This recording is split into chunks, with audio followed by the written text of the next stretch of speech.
Bonjour, bienvenue sur mon blog. Alors, il n'y a pas si longtemps que ça, la souffrance au travail, c'était relativement facile à mesurer. D'un côté, vous aviez des ouvriers et des machines, et de l'autre, eh bien, vous aviez des blessures physiques et des accidents du travail. Aujourd'hui, avec l'amélioration constante des normes de sécurité, c'est le stress qui a pris le dessus sur les blessures physiques. Et le stress, croyez-moi, c'est beaucoup plus difficile à mesurer. Eh bien, c'est justement ce qu'on va essayer de faire ensemble cette semaine. Cerner cette souffrance-là, en commençant par quelques images à vocation pédagogique. Regardez. J'ai eu le siège au téléphone ce matin, on aurait dû le recevoir traité la semaine dernière. C'est pas vrai, je t'ai dit que c'est super urgent. T'as vu? Tu m'as dit ça pour celui-ci, alors ça va. On vous trimballe comme ça de machine en machine comme un pion, alors un jour ou l'autre, ça craque. On sait même plus ce qu'on fabrique. Il y a le service contentieux qui me tanne là depuis ce matin. Je peux pas tout faire là, c'est bon. Depuis qu'ils ont augmenté les cadences, c'est devenu super dur pour tout le monde. Fabien, faut que je te voie là. Cette fois, faut vraiment qu'on parle. Tout le monde commençait à fatiguer et...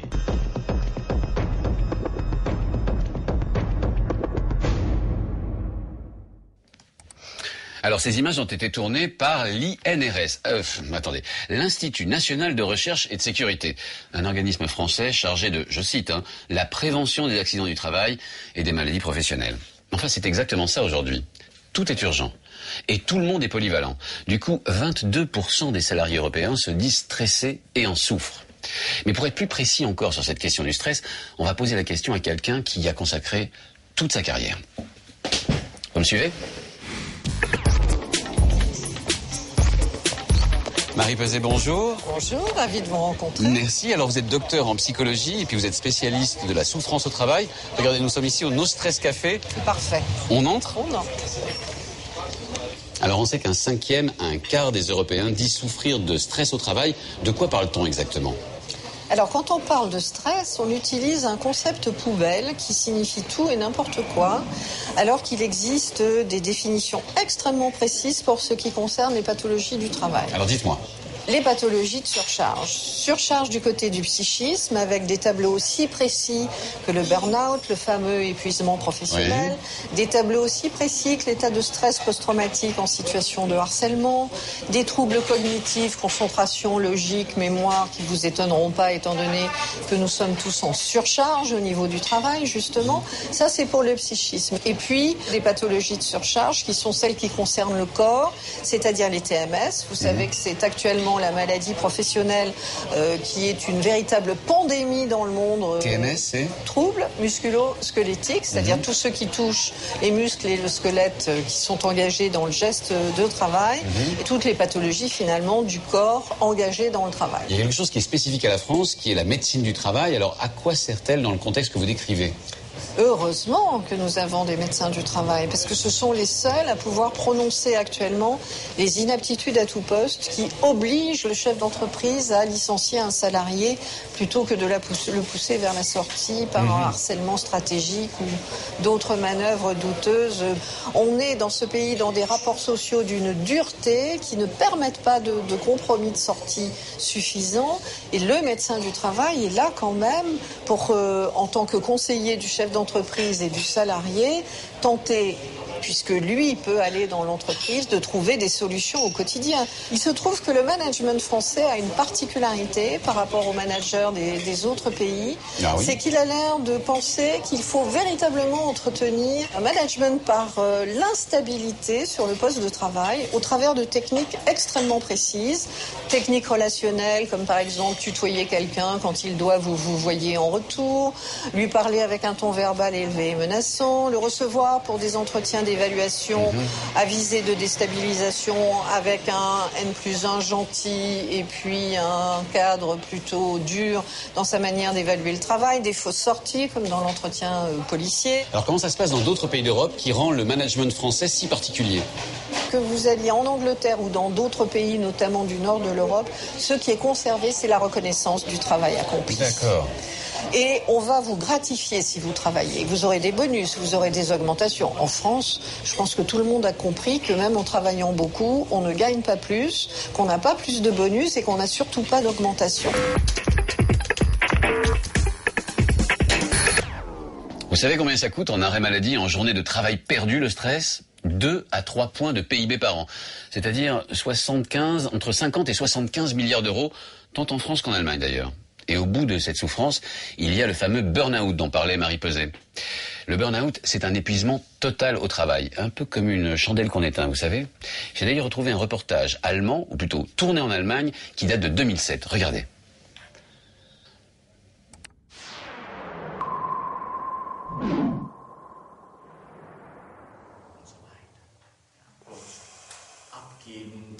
Aujourd'hui, Klaus Hartmann réapprend à respirer. Vous, Monsieur Hartmann, dirigez votre souffle là où il y a ma main. Laissez-vous guider. Il suit une thérapie car son travail l'a mené au bout de ses forces. C'est le syndrome du burn-out, l'épuisement. Concentrez-vous. À vrai dire, je ne savais pas vraiment ce qui m'arrivait. J'ai commencé à avoir des phobies. Et puis je me sentais obligé de devenir de plus en plus perfectionniste. Je ressentais le besoin de tout contrôler, dans mon travail par exemple. Et puis tout d'un coup, je me suis senti désarmé, découragé et tellement submergé partout que vraiment, il m'était impossible de travailler un jour de plus à l'école.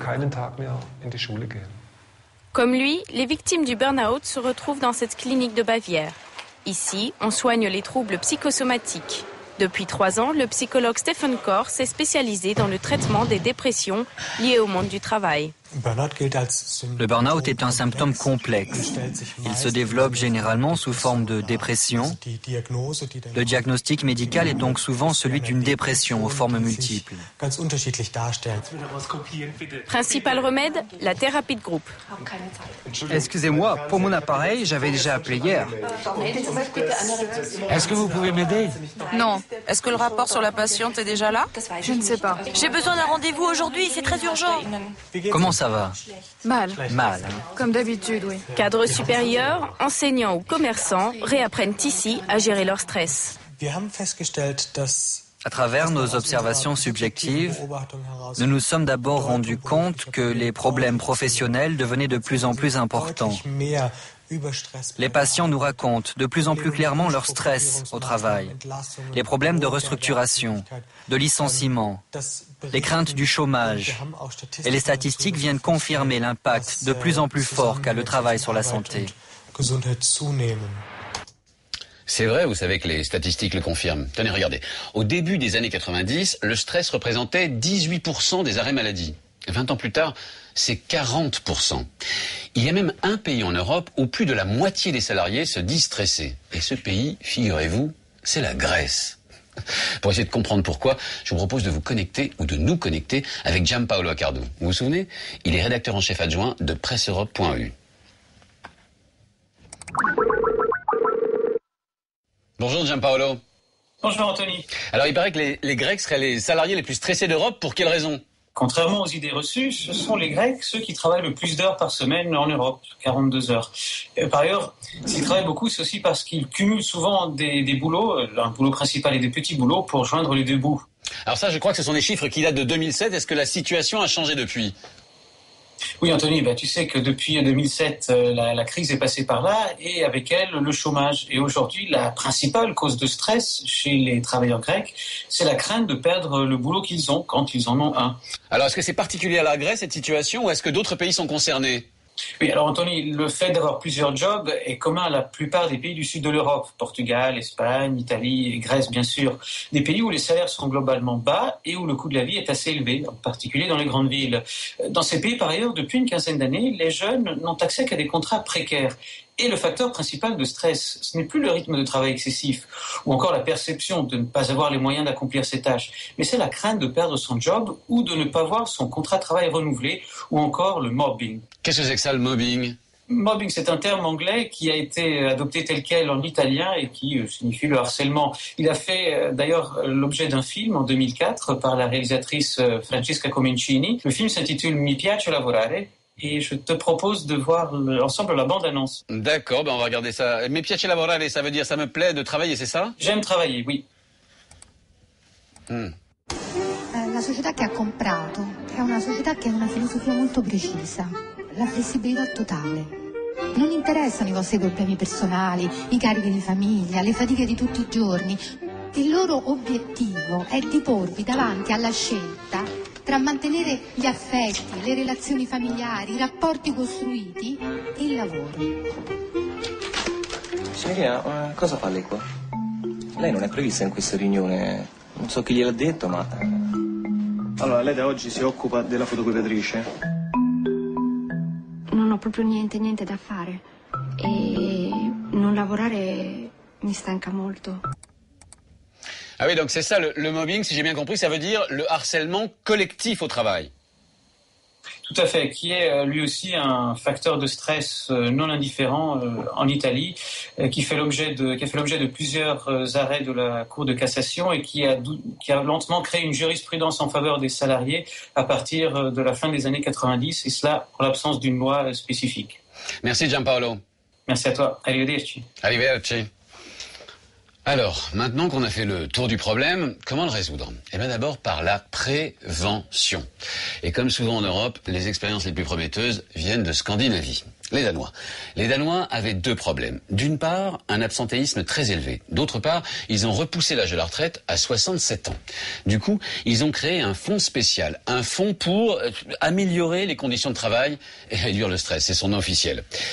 Vous voulez savoir comment ça fonctionne? Eh ben c'est très simple, on va se connecter avec Simone Hoffman. Elle se trouve à Aalborg, dans le nord du pays.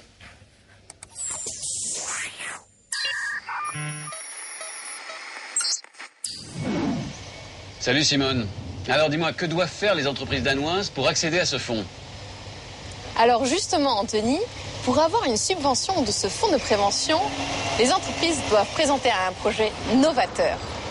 C'est la raison pour laquelle nous sommes ici dans les abattoirs de Danish Crown, à 50 km de Aalborg, pour découvrir le projet de santé et de sécurité au travail qu'ils ont mis en place. See that? All those people with their cameras.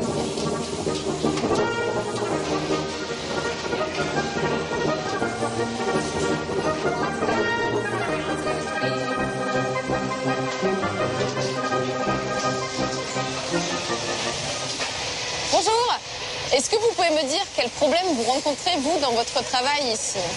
Le travail ici est très répétitif. Nous faisons toujours les mêmes mouvements qui sollicitent le même poignet, le même coude et la même épaule. J'ai souvent mal au dos aussi parce que nous sommes debout toute la journée. Nous avons mis beaucoup de moyens pour réduire l'absentéisme et les accidents. Notre objectif, c'est d'arriver à anticiper les problèmes pour éviter une usure prématurée de nos employés et pour leur permettre de vivre plus longtemps et en meilleure santé.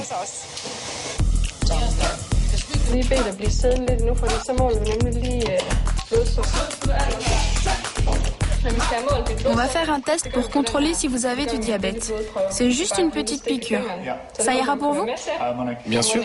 Premier point du programme de prévention ici chez Danish Crown, une consultation médicale tous les 6 mois pour chaque employé pour faire le point sur la santé générale. Good day, Eben. Ça va? Dites-moi, Eben, en fait, c'est ici une consultation médicale. Comment est-ce que ça se passe? Ce que nous faisons ici, c'est de la prévention. Pendant les consultations, nous vérifions si les employés ont des problèmes de santé. Mais nous ne sommes pas médecins, nous sommes uniquement conseillers de santé. Qu'est-ce qui se passe alors si vous constatez ici qu'il y a un vrai problème médical? Dans ce cas, nous envoyons la personne chez un médecin qui décide d'un traitement. Nous ne pouvons faire aucun diagnostic, mais nous sommes là pour leur donner des conseils d'hygiène de vie. Alors comment vous trouvez cette idée de faire des consultations médicales ici chez Danish Crown? C'est une très bonne idée. Tout seul, je ne vais jamais consulter un médecin pour voir s'il y a un problème. Alors ça, c'est pour le conseil médical, mais de l'autre côté de la salle, il y a un conseil ergonomique.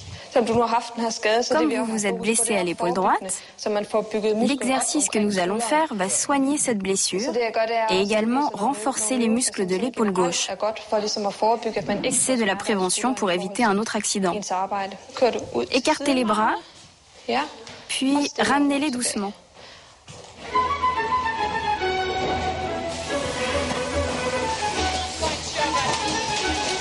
Alors j'aimerais savoir, et quels sont les résultats pour l'instant? Avant de mettre ce programme en place, nous avions beaucoup de départs anticipés à la retraite. Je suis certaine que grâce à ce programme, nous allons les réduire. Nous apprenons à nos employés à avoir une meilleure hygiène de vie. Ils font du sport, s'alimentent plus sainement et prennent soin d'eux-mêmes. Et nous sommes convaincus que cela va améliorer aussi leur productivité. Alors, je récapitule. Il y a les conseils de santé, il y a les conseils ergonomiques, un environnement plus sûr pour prévenir les accidents. En danois, on appelle ça trivsel. Alors, trivsel en danois, ça veut dire bien-être, avec une petite pointe de plaisir en plus. Et oui, ils sont comme ça, les Danois, vous ne les changerez pas. Et comme en plus ils sont pragmatiques en diable, eh bien, ils ont entièrement repensé leur législation sur la santé au travail, pour l'adapter au fameux stress des salariés. Et d'ailleurs, on va retrouver Simone et son trivsel à Copenhague. Regardez.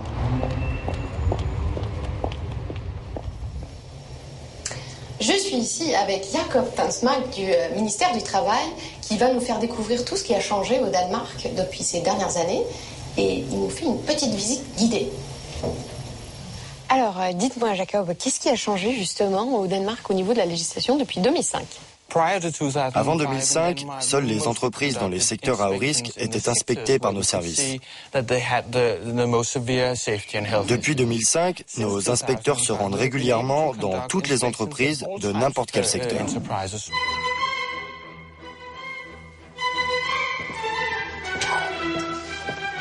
Quelles autres mesures de prévention est-ce que vous avez ici au Danemark ?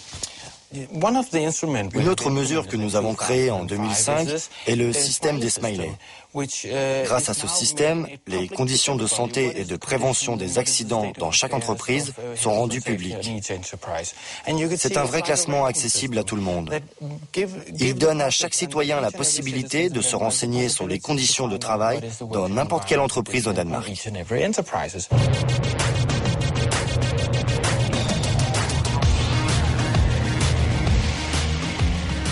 Je t'ai emmené ici dans la commune de Faxe, à peu près 60 km de Copenhague, pour découvrir un autre projet dans le cadre du fonds de prévention.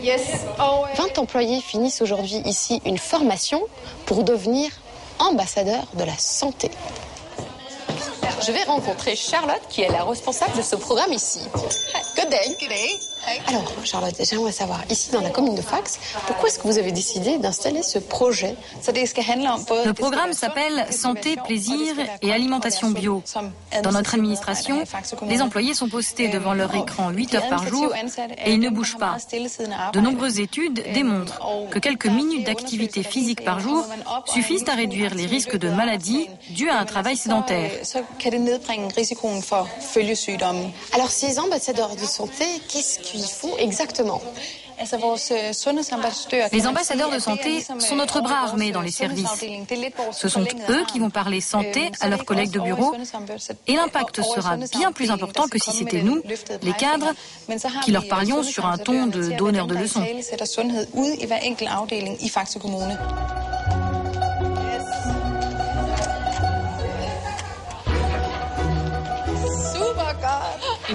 Depuis la formation, j'ai beaucoup plus de plaisir à travailler.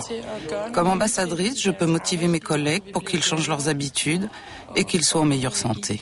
Grâce à la formation, j'ai appris qu'il était préférable de travailler à un bureau qui soit à la bonne hauteur et d'être assis sur un coussin gonflable. Depuis, le travail est beaucoup plus aisé et je suis moins stressée. Alors, le Danemark, ce n'est pas travailler plus pour gagner plus, mais c'est travailler avec plus de fun pour vivre plus longtemps. Alors là, du hula-hop dans les couleurs de l'entreprise, qu'est-ce que je vous dise ? Quelquefois, le Danemark, ça me fait penser, vous savez, au monde merveilleux de Walt Disney. Vous vous souvenez pas Blanche-Neige siffler en travaillant ? La la la la la la la la la. Bon, bref, sur moi, les Danois prennent-ils au sérieux le volet prévention du stress au travail ? Mais que faire lorsqu'une entreprise n'a pas les moyens de gérer en interne, eh bien justement le stress de ses salariés ? Ben oui, parce qu'une entreprise, ça c'est produire, ça c'est rendre des services, mais soigner. Bon, mais regardez comment certaines entreprises britanniques s'en tirent justement pour gérer ce stress. C'est un reportage qui date de 2007.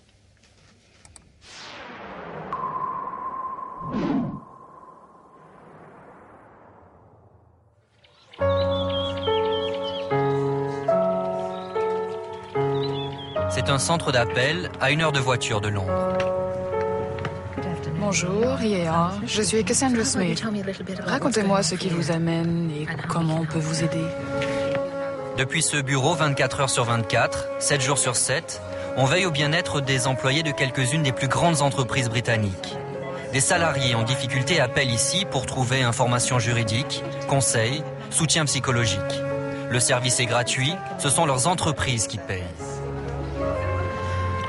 Il me semble que vous souffrez de ce que nous appelons des crises de panique ou d'anxiété. Harcèlement moral, garde d'enfants, alcoolisme, stress.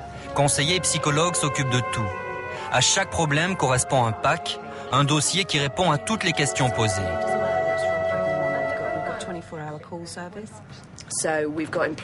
Nous avons des packs emploi, des packs licenciement, retraite, des packs divorce.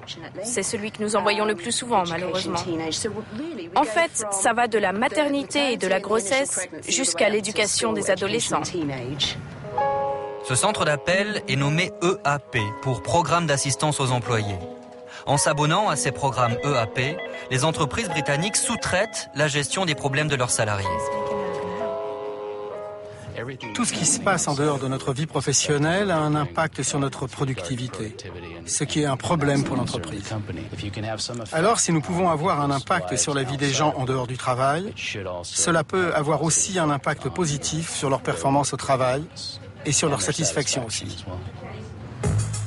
Les appels des employés sont confidentiels, mais leurs entreprises reçoivent une synthèse anonyme de leurs préoccupations. Ces synthèses sont préparées à Londres, au siège britannique de Accor Service, la maison mère du centre d'appel.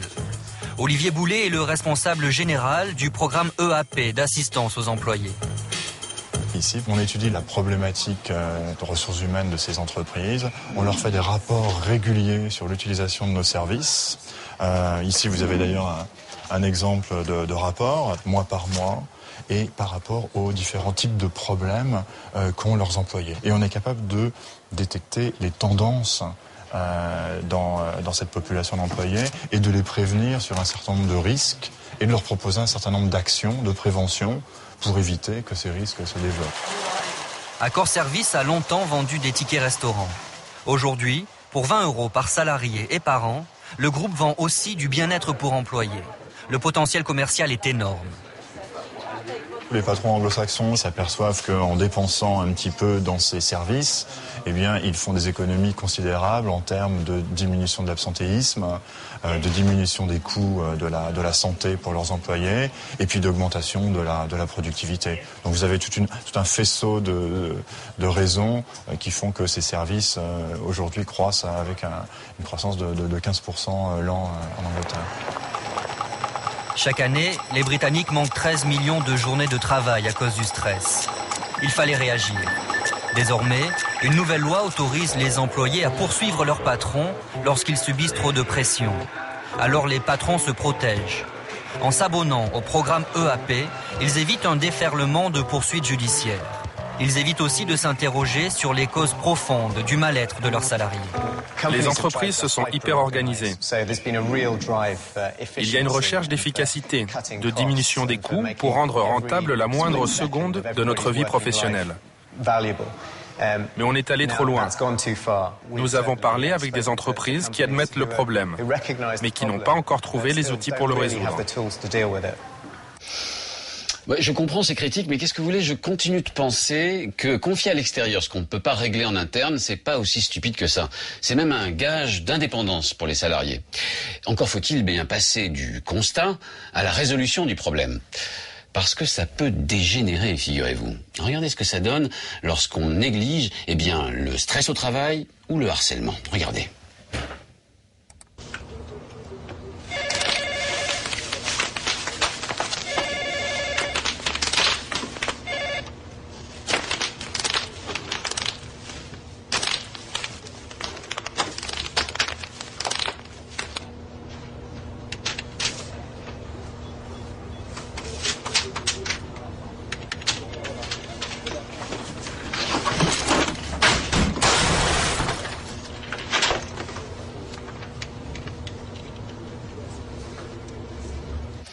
Alors ça s'appelle une décompensation. Mais qu'est-ce que vous voulez? Parfois, passer à l'acte, ça fait du bien. Et des vidéos comme celle-là, vous en trouverez des dizaines sur le web ou sur mon blog. Alors, que conclure de tout cela?